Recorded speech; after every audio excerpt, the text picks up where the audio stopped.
Hello, my name is Rickard, and in this tutorial, I'm going to show you how to do animations in Photoshop.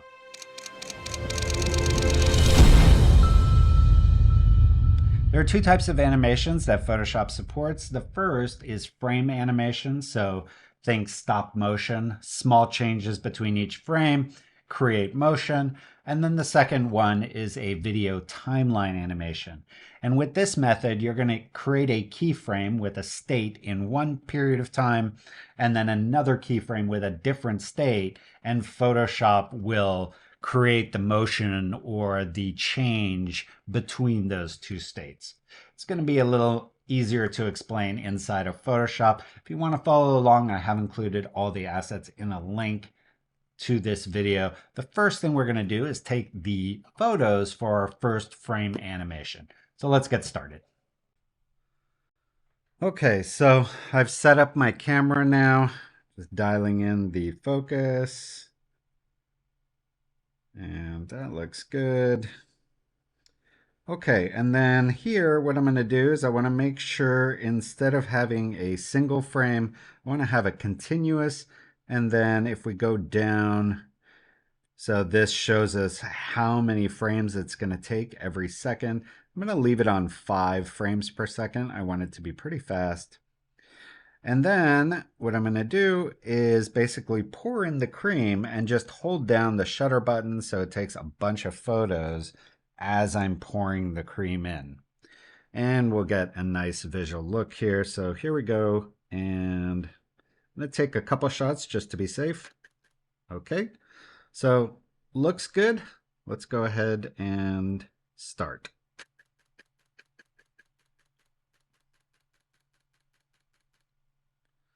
Okay, good. Okay, so after taking my photos and putting them on my computer, I'm going to go to File, Open, and here I've got all the files that I took. I'm going to go ahead and select all the NEF files. Now, an NEF file is a Nikon digital file, basically the equivalent of a DNG file, but produced by Nikon. So I'm going to select all these and then hit open. Now, because they're a digital file, they're going to open in Camera Raw, which is basically the Lightroom engine or the Adobe engine for processing raw files. Camera Raw's functionality is identical to the develop module in Lightroom. Now, if you haven't taken one of my previous tutorials on Camera Raw, I'll link to that in the description of this video. There are a couple small changes since the last tutorial I did on Camera Raw. The main one is how these sliders are organized on the right. So if you're familiar with Camera Raw or have used it before, you might be looking for where the basic panel is. Now, the basic panel has been replaced by the light, color, and effects panel. So essentially, all the sliders are the same. They've just been reorganized in a way that might be more intuitive, but if you're familiar with the old way, is probably just gonna make it a little bit harder to find things the first few times that you use it. But essentially, all the light sliders, so everything that controls the lightness and darkness of your image, are now in the light panel. Everything that controls color, so your temperature, tint, vibrance, and saturation, are now in the color panel. And then in effects is where you have your sub-level contrast, so your texture, clarity, dehaze. And then these post-processing effects that used to be in a panel called post-processing effects or effects have now been moved into this effects panel. So you have your vignette and your grain. Beyond that, the actual functionality is the same. So really, there's not much more to it than changing the location of these. So I'll include a link to my other Camera Raw tutorial, which you can take if you're not familiar with Camera Raw. So here, what I want to do is I want to select one of these that has the cream already in the cup. So maybe this one here. This is 13. And I'm going to make my adjustments in here and then apply them to the rest of the images. So first, let's go to light, And here I want to make this a little bit lighter. So I'm going to move my exposure to the right. Now we're blowing out some of the background here. I kind of like it a little bit blown out, but not quite so much. So I'm going to take my highlights and just move that down. And then maybe take my shadows and move those up a little bit as well. And I think that looks really nice. Now what I want to do is I want to click on this image and then do Command A. That'll select all. And then I'm going to click on this little button, which is the synchronize. So this allows me to synchronize the settings that I've made here, or the changes that I've made here, to all my other camera raw files. So I'm going to hit OK. Right away, you can see all those images became light. And then I'm going to scroll to the top here, select the first one, and then do Command A. So all of them are selected again. And then the other thing I want to make sure here is that when I open them in Photoshop, they're not going to open at full size. These were taken with my Nikon Z6 II, which is a full frame camera. So every file is really, really large, probably around 6K pixels. Trying to open all that in Photoshop is going to be a bit much. So what I'm going to do is click on this.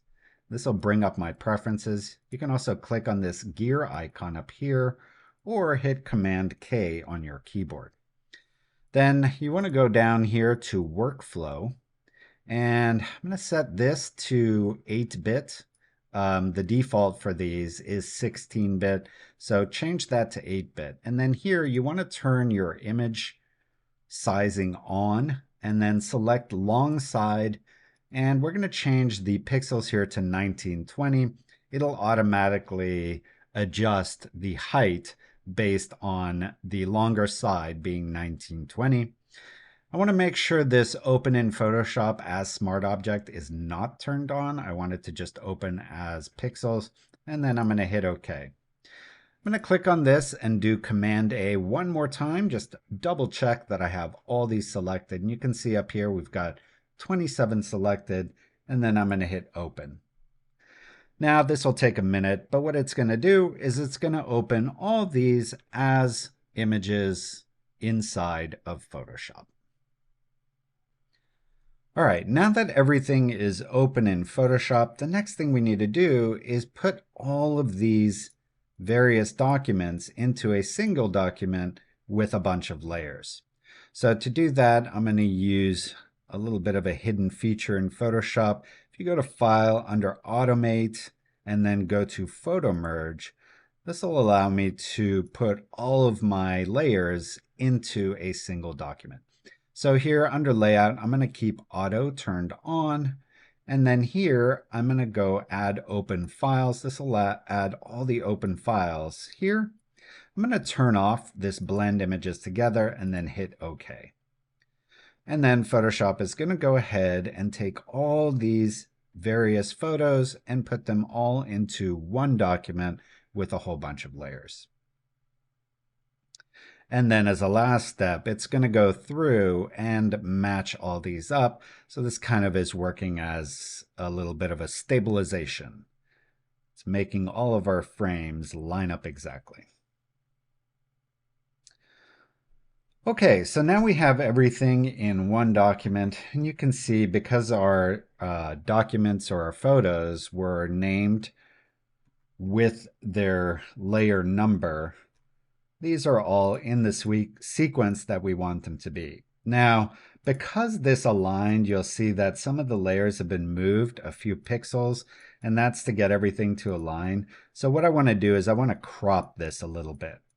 And also because I intend on using this for Instagram, I want to make it square. So I'm going to go to my crop tool. Here under the ratio, I want to select 1:1, which is square. And then once it's squared, what I can do is kind of move this so that the coffee cup is in the center. I want to take this and just put it on transparent default, so it's not trying to add anything with AI.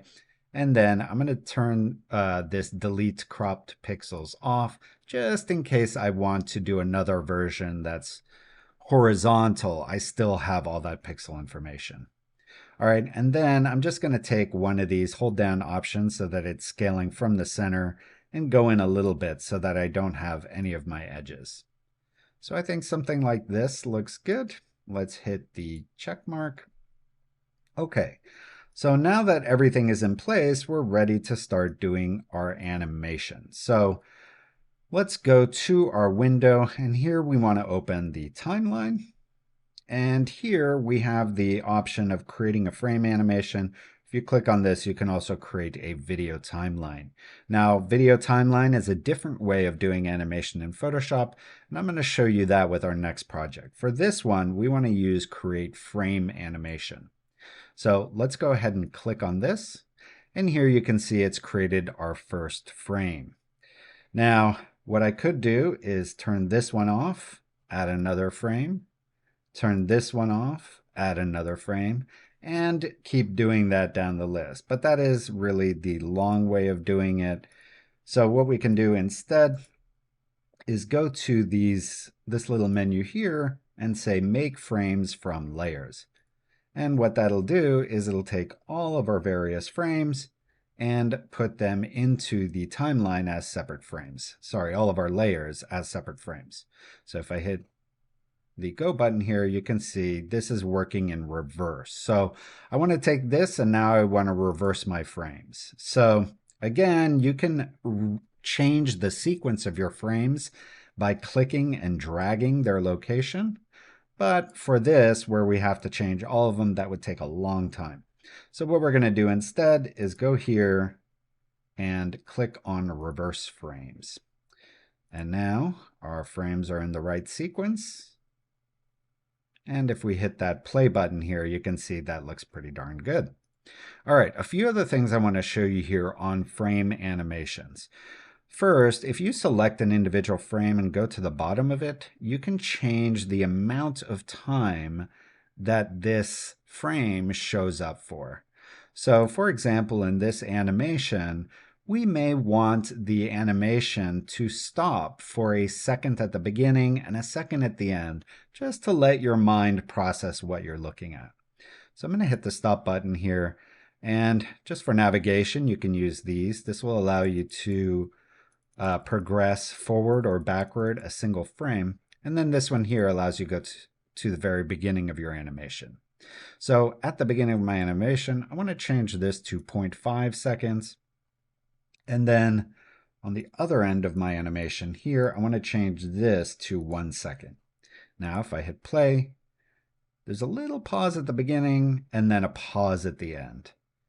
And to me, that just looks a tiny bit better. So now that I've done all that, I'm ready to render this animation. And here I have two options. I can render a video. To do that, I'm going to go to File, Export, Render Video. And here I have some options. I'm going to call this Coffee Pour. And here you can decide which one you're going to use. I'm going to use the Adobe Media Encoder. I'm going to use H.264. That just makes a slightly smaller file size than these other ones. I'm going to use the high quality preset. Maybe I'll change this to 1080. I'll keep the frame rate at 30 and then hit render. And now if we go to our Finder, there you can see our render. All right, now the other thing you can do is you can also save this as an animated GIF. So to do that, I'm going to go to File, Export. I'm going to use this Save for Web Legacy. This is kind of my favorite dialog format or way of saving different file formats. I just like the way this is laid out. I also like that it gives you a little preview here of how big your file size is going to be. Generally, when you're posting GIFs, you want your file size to be less than 1 megabyte if you're going to be sending it in email or, using it as a meme or what have you. So here, what I'm going to do is I'm going to change my image size to maybe 400. And you can see that got me into the range I want to be. Now you do also have some other features here. So for example, if if you do the GIF 128 dithered, this is usually what I use to start with if I want to save a GIF. And you can see that sets my color to selective. Here you can determine how many colors you want. For this, let's go ahead and hit the play button. I might also actually want to slow this down. I feel like the animation is happening in almost real time, but it feels a little bit fast. So before we even save this, let's go ahead and cancel out of this. I'm going to select all my frames except for the first and last ones. And then here, I'm going to do 0.2 seconds. And let's go ahead and take a look at that. Now that might be too slow, but I like that more than the fast one. Let's hit stop again. Here, I'm going to select all these again. And here, maybe I'll do 0.1 seconds. And then let's hit play. And I like that speed. I think that looks good. Okay, now let's go back to our Save for Web.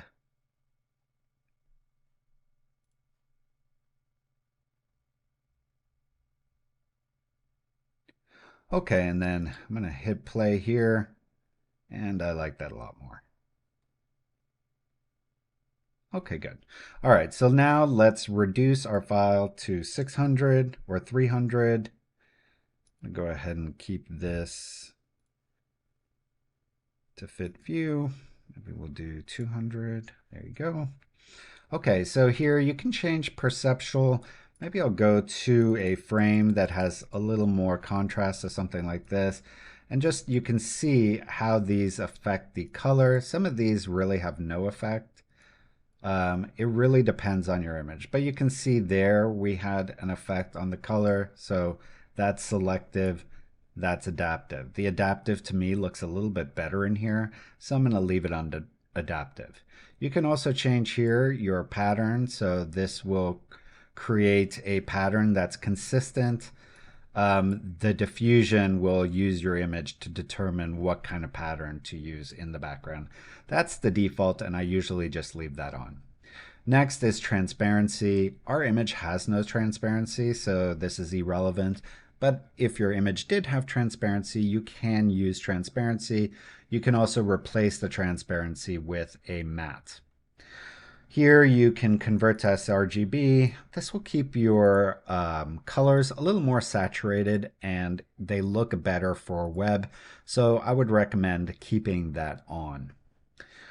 Okay, and then finally here you can see all the colors that are being used in your image. You can actually do quite a lot with this, but it's going into a territory that's beyond this tutorial, so we're going to leave that out for now. Here you can adjust your image size. Again, for emails, I would recommend not having your GIF larger than 600 pixels, just because when you're looking at an email, most email providers don't allow you to have any graphics that are larger than 600 pixels. All right, and then down here you have the option of looping your animation once or forever. So with once the animation gets to the last frame, it'll simply freeze there and remain that way. With forever, it'll continue looping. Once it gets to the end of the animation, it'll loop back again and start the animation again. Finally, you also have other, which allows you to set the amount of loops you want it to take before it freeze frames on the last one. I'm going to leave this on forever, and then let's go ahead and hit save. Here we can call this coffee pour. I'm going to put this in the same location. All right, and then if we go down here, you can see we now have our animated GIF. And if we put this in a browser such as Chrome, you're going to see that the animation will continue to loop over and over again, just like that. Okay, so that's the basics of the timeline and doing a frame animation. You do have a few other options here. You can add a new frame, delete the entire animation. You can also select all your frames at once. You can go to a specific frame. Tween allows you to select 2 frames and create intermediary frames.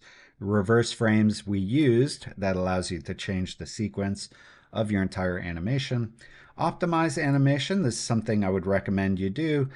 This won't affect your image in any way. It's just optimization in the background. Next, you have flatten frames into layers. So this is for animation where you have maybe opacity or something like that being animated, and you want to bake that back into your layers. Make frames from layers we already used, match layer across frames. Again, this is for when you're using either position or opacity animation. That's not relevant to a frame animation like this one. Okay, convert to video timeline. We're going to cover the video timeline in our next project, so I won't discuss that here. Finally, you have your panel options. This just allows you to adjust your thumbnail size. And then finally, you can close your timeline and close the tab group entirely. So if you're no longer doing any animation, you probably don't want to see this down here. It just kind of gets in the way. So you would close your tab group. So that's how you'd create a frame animation. I'm going to go ahead and close all this, and we're going to do one other project where I show you the timeline animation.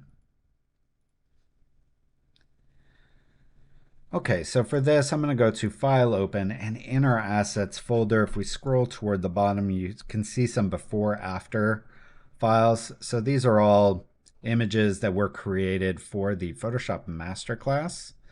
And what I want to do is I want to take one of these before and afters. Maybe we'll take the floating Jedi before and after. I'm going to open both files and hit Open.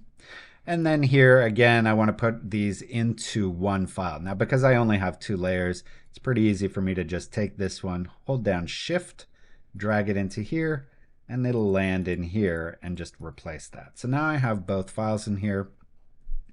I can go ahead and go to my other document here and just close it without saving. Okay, so now let's go back to Window and let's open our timeline again. And here, rather than frame animation, which is what we did for our last project, I'm going to select the video timeline and create video timeline. What you can see here, for right now, I'm going to close this taskbar. I don't need it. What you can see here is that for all of our layers, except for the background, we have a timeline here. And if I open this up, you can see these are the things that we can animate. So we can animate the position. And the way we do an animation with the timeline is we create a keyframe and then another keyframe. And then Photoshop will smoothly transition between those 2 keyframes. So just to show you an example of this, I'm going to go ahead and make a circle and just fill that with white. And then I'm going to do Command D to deselect, and we can call this ball. And here I'm going to add a position anchor point, and you can see this little diamond has been added to my timeline. Now if I move my time scroll forward, so this is at 2 seconds here, I can add another one and change the position of this. And then while I slide this timeline, you can see that this ball is changing position from one location to the other. So that's kind of the very basics of animation. And you can also change, for example, the opacity. So here the opacity is 100.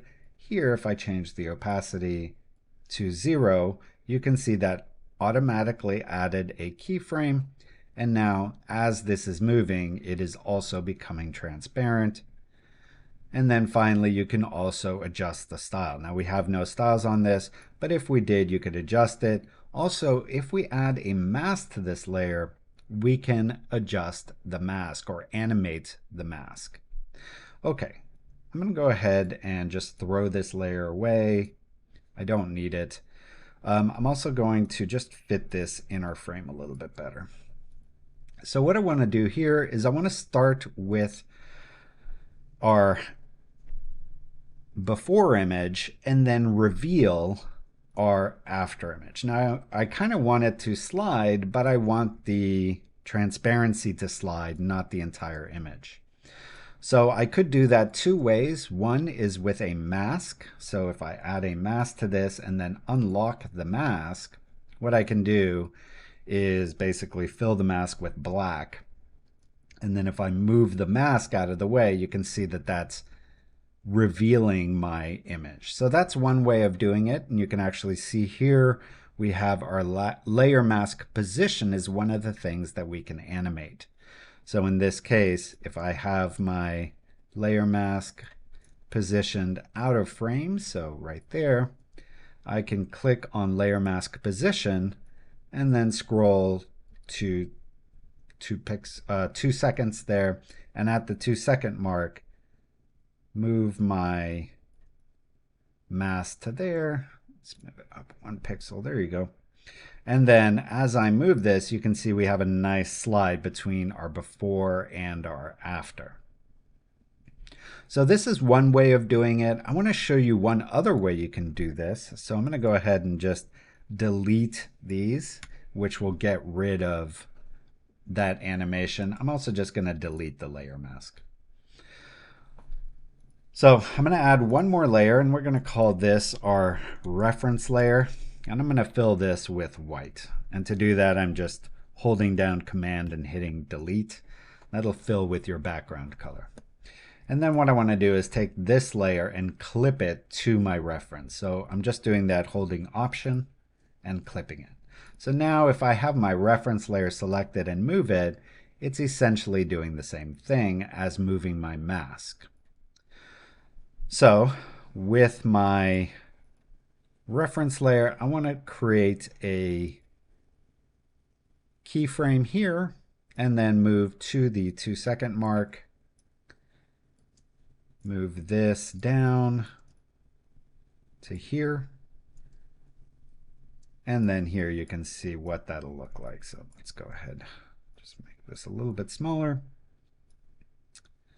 Okay, now one of the drawbacks of animation with Photoshop is that you do not have any kind of frame blending.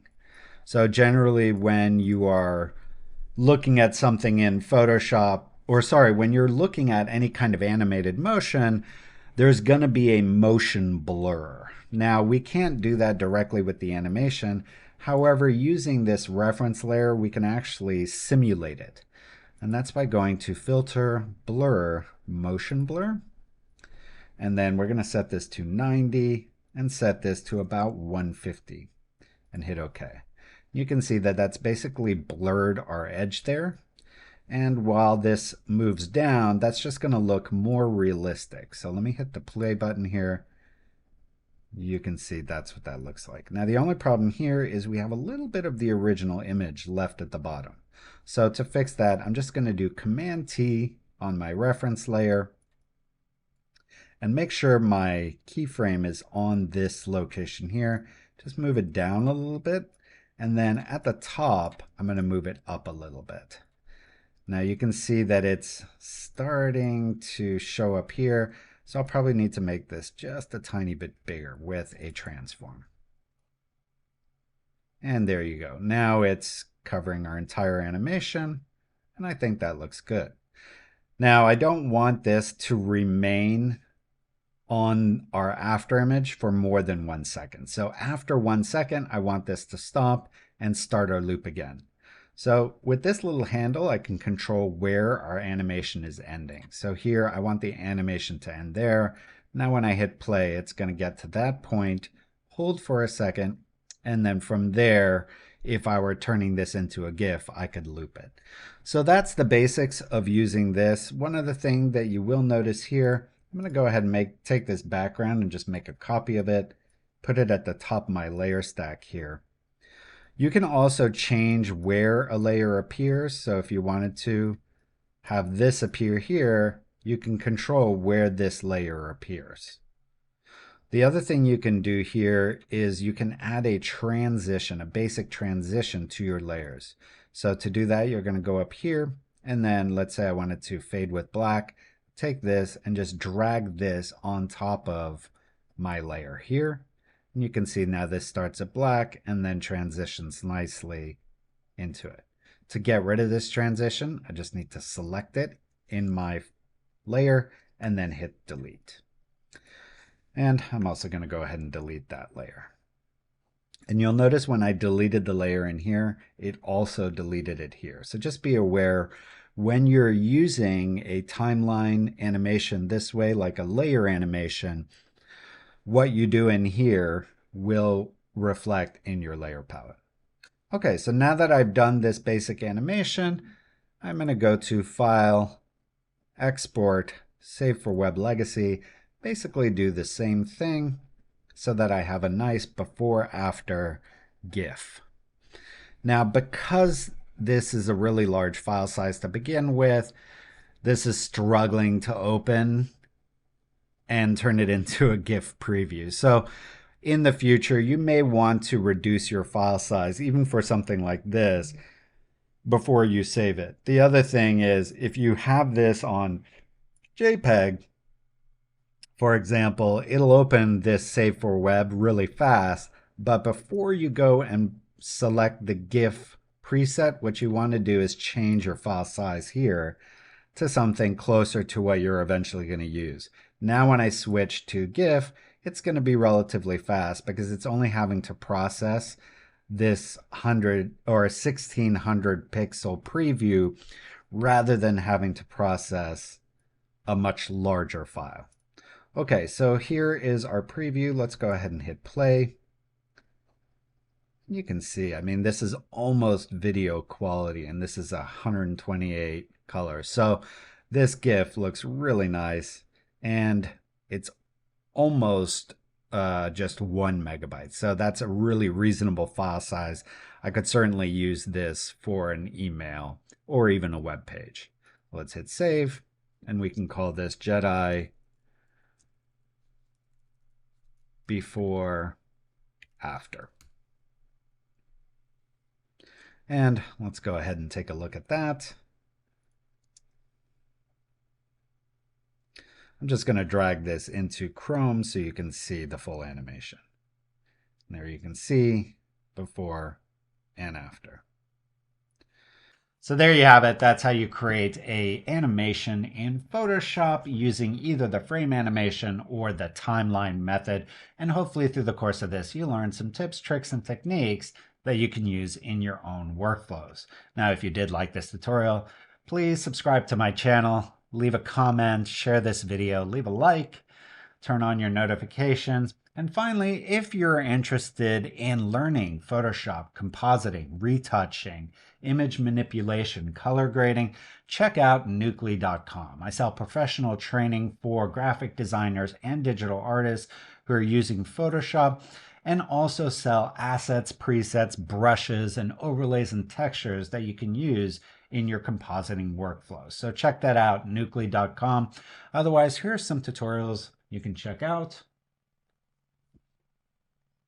and I'll see you next week.